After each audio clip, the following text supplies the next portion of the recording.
Families gathered, the judges exploded, and someone just took home $250,000. Stay tuned. I'm Maria Menounos, and you're tuned in to AfterBuzz TV, the ESPN of TV talk. Now, let the buzz. What's up, guys? Welcome back. We are here recapping the last few episodes of Rhythm and Flow. I am your host, Suzi Grgurich. Welcome back, guys. I am your reality competition super fan, so I'm so excited to kind of give you the rundown of the last few episodes here on Rhythm and Flow.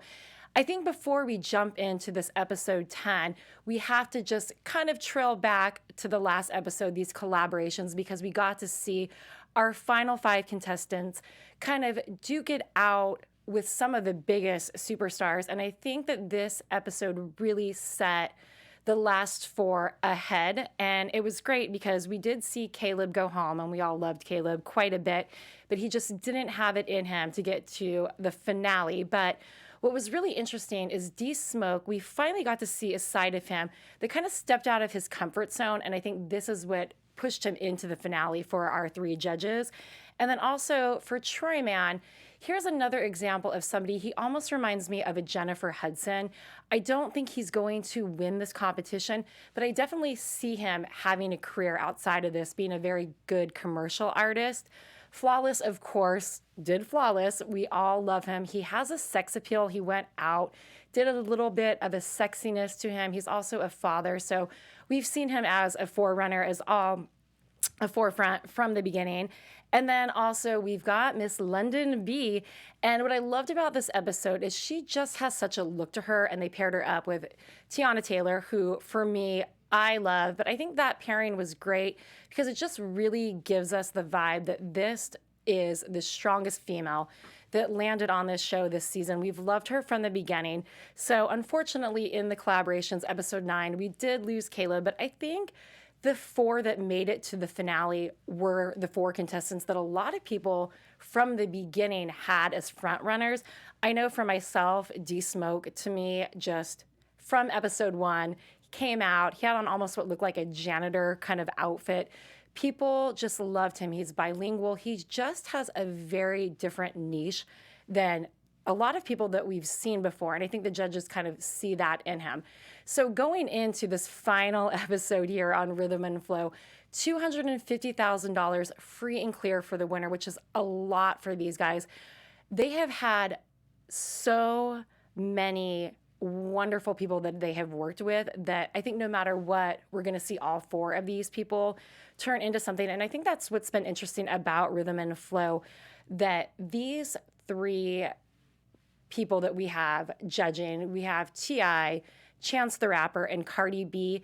They're so into this industry, and they've had such amazing careers, and all for different reasons, that I think they've had so many wonderful people come in and be able to help these kids that, again, going into this season finale, I think we're going to see all 4 of them kind of shine a light now once it's over. But I think, again, season 2, already people are talking about it. We're already wanting it to happen. The chemistry between these 3 judges is absolutely hilarious. I mean, Cardi B, she just hit it out of the water. And I think what's fun about her is that a lot of people kind of say that if she would have gone through this reality competition herself, she might not have gone that far because she probably never had to go through some of the different elimination challenges, but it doesn't always mean that. Sometimes it's just a look that you have. And then you have Chance the Rapper and you have T.I. So between these 3, the chemistry from the get-go was great. And then they just had a bunch of other people come on, from Snoop all the way down the line. So again, these contestants, if you're going on the show, you are definitely going to have such a great experience. But now let's get into the final 4 contestants. The finale was unbelievable.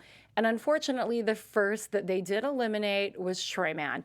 And for me, I kind of had seen that coming. Again, I definitely believe that he's more of a commercial artist.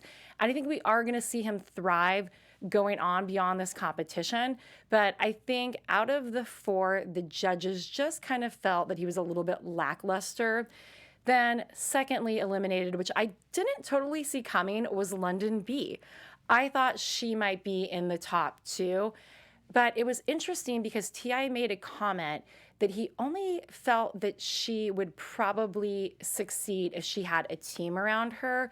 She definitely comes from a background where I think that she might need a little bit of grooming, and I think that they're definitely going to have to set her up to succeed, and not in a bad way. I think that that was coming from a place that she needs a little bit more kind of hand-holding until she gets into the next space.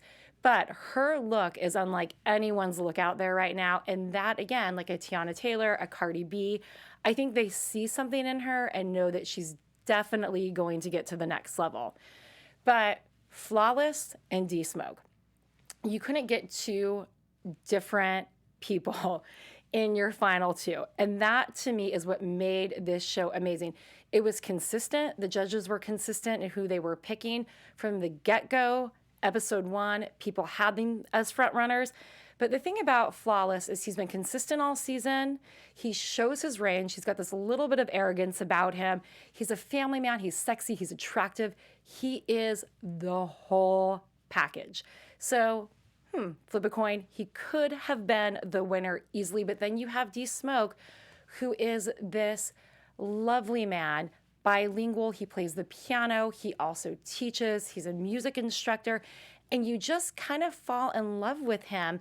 And he has just a voice like nobody else. And some of his last performances, we finally start seeing him break out of his comfort zone, and we see that he can become somebody huge. So in the end, the winner, we all know, D-Smoke took home the $250,000 prize.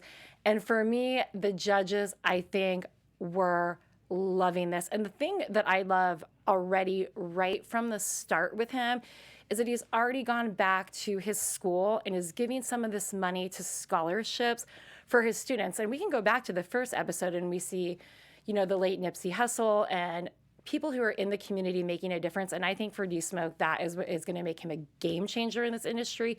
He already has this lovable story about him, and he's already out in the community in Inglewood kind of doing things for the community. And I know that Snoop Dogg, you're out there. You are so excited that he won because you had him from the beginning. So end of Rhythm and Flow, the first season, a lot of people, I know our panel had chosen D-Smoke from the beginning, and I don't think it was predictable.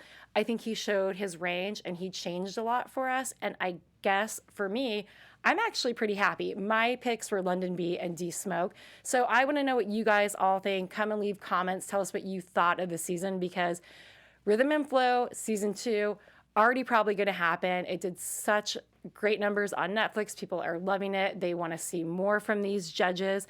And so that's kind of your recap of what happened here in the finale. But what's really great in some news, AfterBuzz TV News. Since this show has wrapped, yesterday, Rolling Stone top trending 25 chart, London B and D-Smoke are already killing it. D-Smoke with Let Me Go, he is number 6. London B, I Can't Change, her single is at number 11. Now, they're not in the top 100 yet, but in the trending, they are in the top 25. And for contestants out of a reality show competition, this is huge. So make sure you watch these two, because I think that they are definitely going to make a statement in the next year. And lastly, in some other news, as we have all seen, with rapper T.I., he definitely has caused a little bit of controversy on a podcast in saying that he attends his appointments with his daughter to the gynecologist to make sure that she still is a virgin. And one of the reasons why this has caused such a stir, and they have since taken down this podcast, is because it is a woman's right to not have somebody available to see medical records once that they are at the age of 18. So again, it's kind of just a violation of women's rights for him to be doing that with his daughter. But it's been interesting because there have been people and artists that have come out and said that they are proud of him and what he is doing for his daughter, just because it's something that he is showing that he wants to be a good dad and make sure that he is a good influence so that she's not, running around town. But that's kind of your gossip for the week after the show has been done. But for me, the biggest news is already seeing that some of these kids are making a statement in the community, and that is probably pretty much a wrap for us here at AfterBuzz on Rhythm and Flow. But next season, I really hope to see Chance, Cardi, T.I., more artists, more flavor, more people, and I want to see more women make it a little further in the competition. But until then, D-Smoke, I cannot wait to see you hit it out of the park. Once again, I am your host, Suzi G, and that is your Rhythm and Flow finale After Buzz recap. Buzz you later. Our founder, Keven Undergaro, and me, Maria Menounos, would like to thank you for tuning in to AfterBuzz TV. Remember, we're not just the first, we're the biggest in the world, and we're the only destination for all your favorite TV shows. Whatever you crave, we've got it. So go to AfterBuzzTV.com and check out our lineup. Buzz you later. The views expressed herein are those of the hosts only and do not necessarily reflect the views of AfterBuzz TV or its owners or principal.